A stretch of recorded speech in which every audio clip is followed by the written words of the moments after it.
Barry Nussbaum with American Truth Project. We're here with General Rosen of the Israeli Air Force. General Rosen is the commander of all helicopter brigades in Israel, here to talk to us today, having just come into the United States to tell us about the current status of Israel and its defense against some very hostile enemies in all directions. So let's start first on defense of Israel. In terms of Iran, as we were just making a joke, obviously Israel has said as policy for a very long time, if the United States is not prepared to stand with Israel, and it becomes obvious that Iran is on the verge of nuclear weaponization, Israel is not only able but willing to take the first step. Has there been any change in that policy? I guess not. I guess that it doesn't matter if there is a agreement with Iran or not. Israel has to act in the long range. It has to save, to keep all options open. Because the agreement is actually quite short. It's 15 years. 15 years is nothing. And things are moving around, and they're gonna continue moving around in the next 15 years. As we speak, Iran is around the Israeli border. Iran is there with Hezbollah on the north side. Hezbollah is in Syria as well.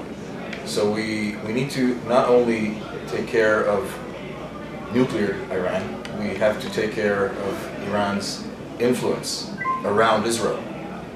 And that means that we have to take care of both of the short-range problems and the long-range ones. The nuclear thing is going to come back. It's going to build upon success in the short range. So we have to strategically deny Iran's grip around Israel. And then when we get to the 15 years, we'll have to deal with the long range. Is the perception in Israel, General, that since the deal has been made, and as we know, Iran never signed it, but the understanding in the United States is there is an agreement, and Iran has become more aggressive in their testing of missiles and their funding of terrorism since the deal was made, is there more of a concern in Israel actually than there was before?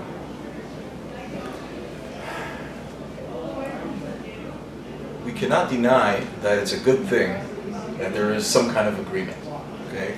But at the end of the day, like in any agreement, the test is what the reality is on the ground.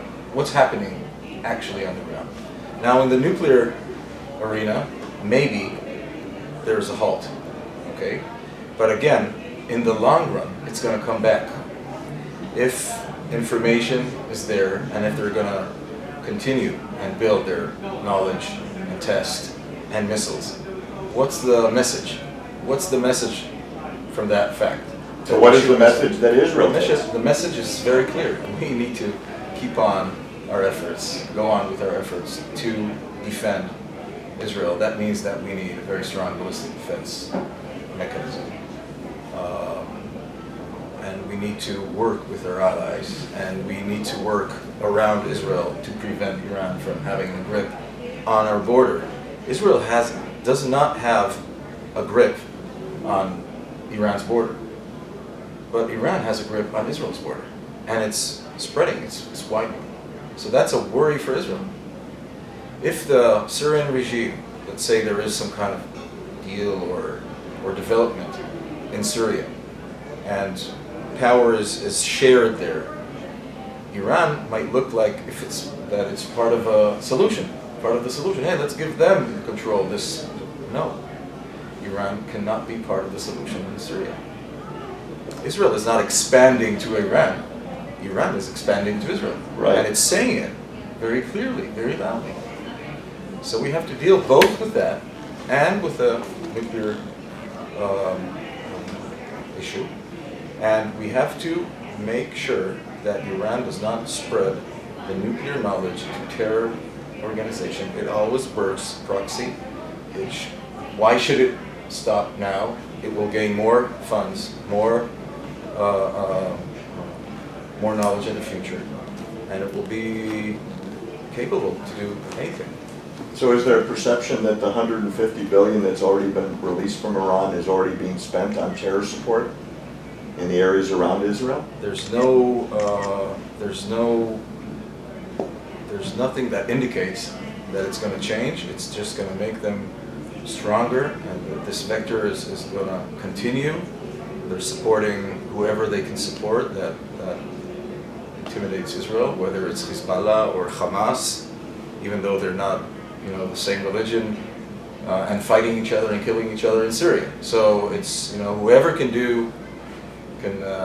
threaten Israel, will get supported by Iran. That's, that is something which is on the table. And is there a perception now in Israel that ISIS is close to the borders of Israel in the north, or ISIS sympathizers? There is a worry. It's on our borders physically. We have ISIS on the south part of the Golan Heights now, and in Sinai. Both factions are, inflicting a lot of damage to the Egyptian army in the Sinai Peninsula, and in the Golan Heights they're gladly fighting al-Nusra, so they're quite busy. But the day will come. We're all infidels, so it's very easy. Again, nothing to hide. They're saying they're putting us in a line, and next in line, and eventually they will get there. If necessary, will Israel cross the border to engage with ISIS if it becomes a threat? Israel, I think, will defend its citizens in any case that the Islamic State will threaten Israel. It has done that before. It will continue doing that. I guess in any case. Who in Israel now would you say within the military is the biggest threat, short-term and long-term? To Israel? To Israel. Short-term and long-term, Hezbollah. Okay? Which is Iran. Short-term and developing, Islamic State and all other factions and terror organizations. Hamas is there, and we have a tendency to go back and forth to Gaza and fight Hamas. I hope we succeed in lowering this threat, and especially I hope for the people in Gaza that Hamas will be responsible, and instead of investing in tunnels and missiles, use that funds they get from all over the world for their own people. That doesn't seem likely in terms of what they've done with all of the money since they've taken power away from the Palestinian Authority. And the understanding that we have here is that tunnel building from Gaza in both directions towards Egypt and towards Israel is at an unprecedented activity level now. Is that going to lead to another Gaza conflict at some point? I hope it won't. I must say that we have to prepare that it will, because Gaza is ruled by a very, very vicious, I would say, clan. The political arm, the military arm. It's not something that I can, in a regular calculus say, will it happen or will it not? There's a lot of miscalculation going on with Gaza.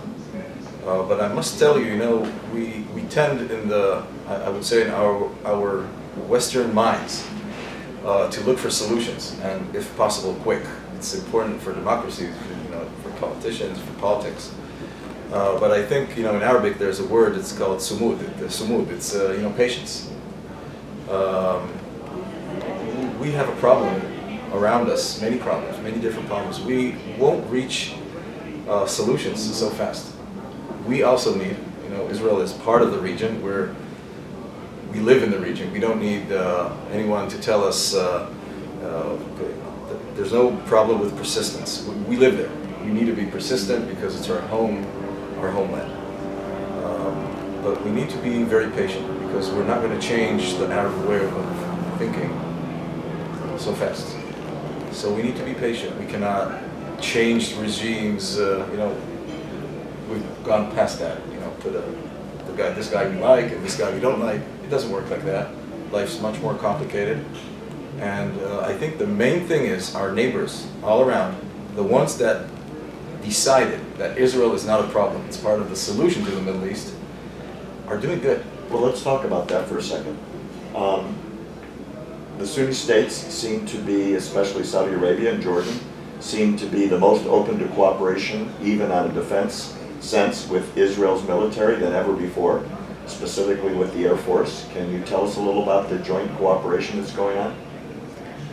What I can tell you that there is a lot of cooperation going on between the countries. Most of it is under the table. I will not, elaborate on that.